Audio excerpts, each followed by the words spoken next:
ಉಡುಪಿ ಜಿಲ್ಲೆಯ ಕುಂದಾಪುರದ ಬಾರೊಂದರ ಸಮೀಪ ವ್ಯಕ್ತಿಯೋರ್ವರಿಗೆ ನಾಲ್ವರು ಅಪರಿಚಿತರು ಹಲ್ಲೆ ನಡೆಸಿ ಪರಾರಿಯಾಗಿದ್ದಾರೆ. ವ್ಯಕ್ತಿಯು ಗಂಭೀರ ಗಾಯಗೊಂಡು ಆಸ್ಪತ್ರೆಗೆ ದಾಖಲಾಗಿದ್ದಾರೆ. ಹಲ್ಲೆಗೊಳಗಾದ ವ್ಯಕ್ತಿ ಕುಂದೇಶ್ವರದ ಸದಾಶಿವ ಕೋಟೆಗಾರ್ ಎಂದು ತಿಳಿದು ಬಂದಿದೆ. ಅವರ ಮೇಲೆ ಹಲ್ಲೆ ನಡೆಸಿದ್ದಕ್ಕೆ ಉಡುಪಿ ಜಿಲ್ಲಾ ಸಾಮಾಜಿಕ ಮತ್ತು ಮಾಹಿತಿ ಹಕ್ಕು ಕಾರ್ಯಕರ್ತರು ವೇದಿಕೆಯಿಂದ ಖಂಡನೆ ಕೂಡ ವ್ಯಕ್ತವಾಗಿದೆ. ಆರೋಪಿಗಳಿಗೆ ಶಿಕ್ಷೆಯಾಗಬೇಕೆಂದು ಆಗ್ರಹಿಸಲಾಗಿದೆ.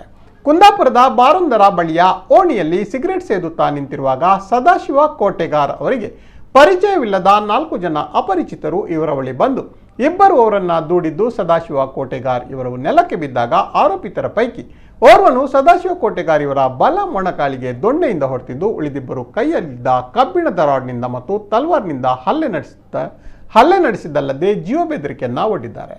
ಆರೋಪಿತರು ನಡೆಸಿದ ಹಲ್ಲೆಯಿಂದಾಗಿ ಸದಾಶಿವ ಕೋಟೆಗಾರ್ ಅವರು ಚಿನ್ಮಯ ಆಸ್ಪತ್ರೆಯಲ್ಲಿ ಒಳರೋಗಿಯಾಗಿ ದಾಖಲಾಗಿದ್ದಾರೆ. ಇವರು ಆರ್ಟಿಐ ಕಾರ್ಯಕರ್ತರಾಗಿದ್ದು ಅಕ್ರಮದ ಕುರಿತು ಹಲವಾರು ದೂರನ್ನು ದಾಖಲಿಸಿದ್ದು ಇದರಿಂದ ಸಿಟ್ಟಾಗಿರುವ ಯಾರೋ ಸದ್ರಿ ಕೃತ್ಯವನ್ನ ಎಸಗಿದ್ದಾರೆಂದು ತಿಳಿದು ಬಂದಿದೆ. ಕುಂದಾಪುರ ಪೊಲೀಸ್ ಠಾಣೆಯಲ್ಲಿ ಪ್ರಕರಣ ದಾಖಲಾಗಿದೆ.